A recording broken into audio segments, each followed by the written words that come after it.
નમસ્કાર વિદ્યાર્થી મિત્રો, લાસ્ટ સેશનમાં આંકડાશાસ્ત્રની અંદર આપણે ચેપ્ટર નંબર 1ની થિયરી જોઈ હતી, જેની અંદર આપણે શીખ્યા હતા કે આધાર વર્ષ અને ચાલુ વર્ષ કોને કહેવાય.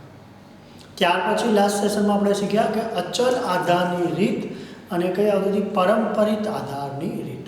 તો જે અચલ આધારની રીત હતી એમાં આધાર વર્ષ કેવું રહે છે, અચલ રહે છે. જ્યારે પરંપરિત આધારની રીતમાં દર વર્ષે આધાર વર્ષ શું થાય છે, બદલાય છે.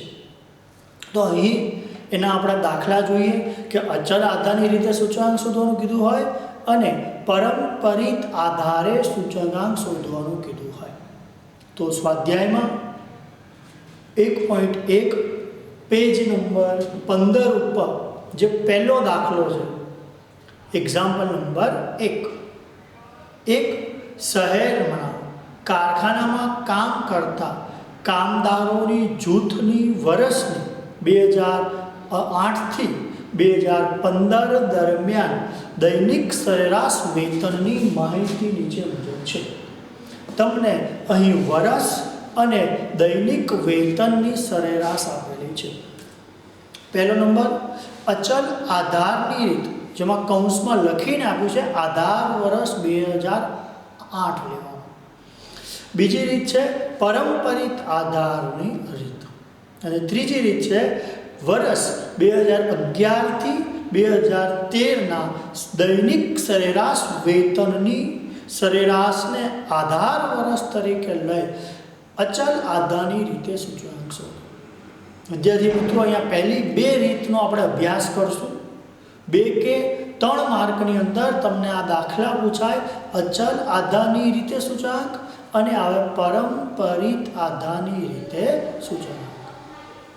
અચલ આધારની રીતે સૂચકાંક શોધીએ તો સૌથી પહેલાં તમારે વર્ષ લખી દેવાનું, 2008, 9, 10, 11, 12, 13, 14, 15.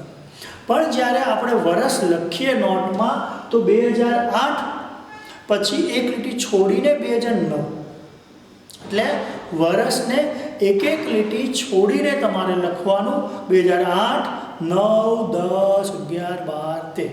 એટલે બહુ ગીચતા લાગે. બાજુમાં દૈનિક સરેરાશ વેતન 275, 284, 289, 293, 297, 313, 328 અને આવશે 345. ત્યાર પછી ત્રીજા ખાનાની અંદર લખવાનું કે અચલ આધારની રીતે સૂચકાંક. અચલ આધારની રીતે સૂચકાંક ત્રીજું ખાનું આપણે બનાવવાનું. એની અંદર અહીંયા લખવાનું કે આપણને આધાર વર્ષ કયું આપેલું છે, તો કે 2008. આધાર વર્ષ આપણને કયું આપેલું છે, 2008. અને ત્યાર પછી અહીંયા સૂત્ર લખી દેવાનું, સૂચકાંક આંક બરાબર P1/P0 ગુણ્યા 100. અચલ આધારની રીતે સૂચકાંક. તો સાંભળજો દરેક જણ કે 2008ને આધાર વર્ષ લેવાનું છે.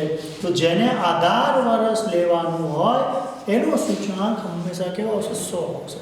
એનું કારણ કે P1 એટલે 275 થાય અને P0 પણ 275 થાય.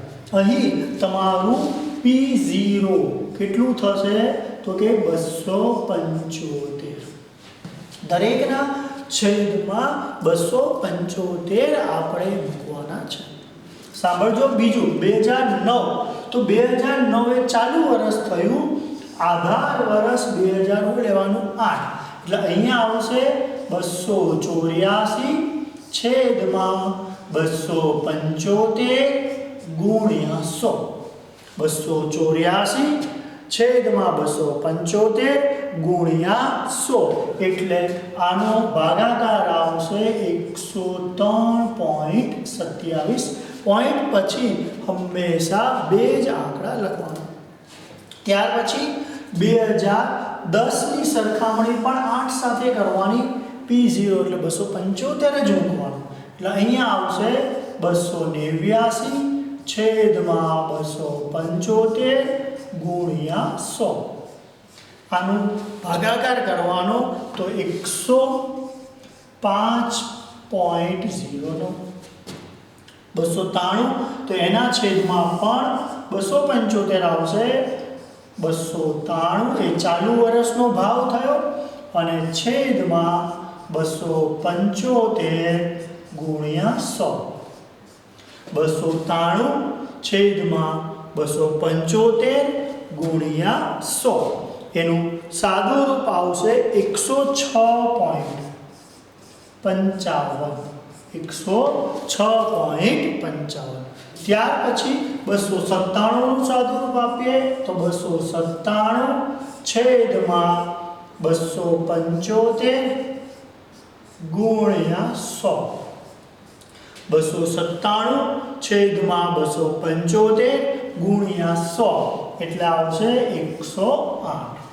ત્યાર પછી 313 છેદમાં 275 ગુણ્યા 100 313 છેદમાં 275 ગુણ્યા 100 એટલે 113.82 ત્યાર પછી 228 છેદમાં 275 ગુણ્યા 100 આ બંનેનું સાદું રૂપ થશે 119.27 જો આ ગીચતા ના થાય એટલે આપણે અહીંયા એક એક લીટી છોડવાની ત્યાર પછી 345 ભાગ્યા 275 ગુણ્યા 100 345 ગુણ્યા 275 ગુણ્યા 100 એટલે આવશે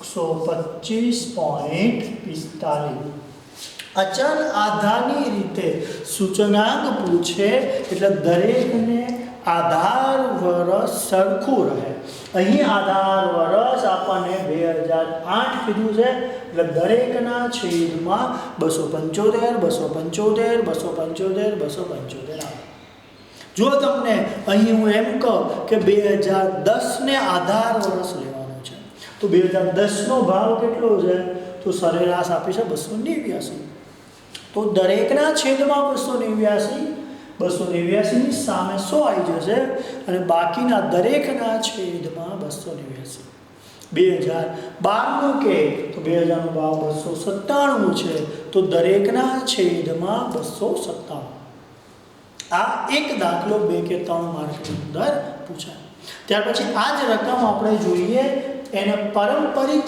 આધારની રીતે તમને સૂચકાંક શોધવાનો કે તો આ જ રકમ છે વર્ષ આપણા 2008 થી લઈને 15 બાજુમાં દૈનિક સરેરાશ વેતન આપેલું છે એને પારંપરિક આધારની રીતે સૂચકાંક શોધવાનો છે તો પારંપરિક આધારની રીતનું સૂચકાંકનું સૂત્ર I બરાબર P1/P0 ગુણ્યા 100 પારંપરિક આધારની રીતમાં કોઈ આધાર વર્ષ ધારવાનું નથી જે પહેલું જ વર્ષ આવે એને હું મૂકી દેવાનું 100 ત્યાર પછી સાંભળજો વિદ્યાર્થી મિત્રો 284 ઉપરનું જે વર્ષ હોય એને આપણે કયું વર્ષ લઈ લેવાનું આધાર વર્ષ 284/275 ગુણ્યા 100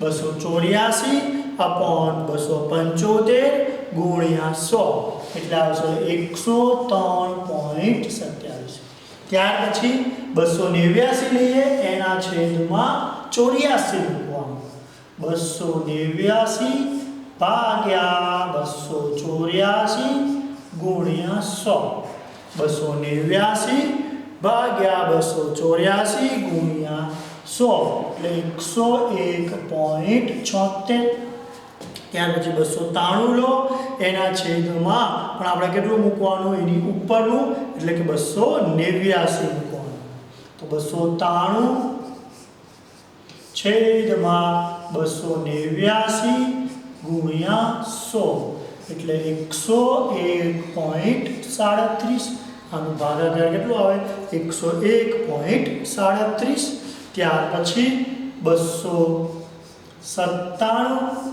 છેદમાં શું આવશે 293 ગુણ્યા 100 297 ભાગ્યા 293 ગુણ્યા 100 એટલે આનું સાદું રૂપ આવશે 101.37 અને 293 વાળાનું સાદું રૂપ વિદ્યાર્થી મિત્રો 38 આવશે 101.38 અને આનું આવશે 101.37 ત્યાર પછી 313 લો એના છેદમાં 297 313 છેદમાં 297 ગુણ્યા 100 313 ભાગ્યા 297 ગુણ્યા 100 એટલે 105 પોઈન્ટ આવશે 39 ત્યાર પછી 328 લો એના છેદમાં 313 લેવાના 328 ભાગ્યા 313 ગુણ્યા 100 328 ભાગ્યા 313 ગુણ્યા 100 એટલે 104.89 પછી 345 છેદમાં 328 ગુણ્યા 100 એટલે આવશે 105.18 2 અને 3 માર્કની અંદર તમને પૂછાય જ્યારે આ પ્રકારનો દાખલો હોય તો એક સાથે બે રીત નહીં પૂછાય અહીં સ્વાધ્યાયમાં તમને એકને એક દાખલામાં બે રીત આપી છે તો તમે બાજુના ખાના બનાવો તો ચાલે અથવા બંને અલગ અલગ ગણો તો પણ ચાલે જ્યારે પરીક્ષાની અંદર કોઈ પણ એક રીતે આપણને દાખલો પૂછાતો હોય છે અચલ આધાર એટલે છેદમાં આધાર વર્ષનો ભાવ લેવાનો ખર્ચ લેવાનો જે કાંઈ વેતન આપ્યું હોય તો વેતન લો ઉત્પાદન આપ્યું હોય તો ઉત્પાદન એ સરખું રહે છે પારંપરિકમાં દર વર્ષે આધાર વર્ષ બદલાય છે જે ચાલુ વર્ષ લઈએ એની ઉપરના વર્ષને આપણે આધાર વર્ષ તરીકે ધારવાનું છે અને આની પછીના નેક્સ્ટ સેક્શનમાં આપણે જોશું સરેરાશ ભાવ ને આધારે સૂચકાંક એને કે પારંપરિક આધારે પછી અચલ આધારની આ બે રીત આવી ગઈ અને ત્યાર પછી આવશે સરેરાશ અચલ આધારની રીતે સૂચકાંક એટલે નેક્સ્ટ સેશનની અંદર આપણે સરેરાશની રીતનો અભ્યાસ કરશું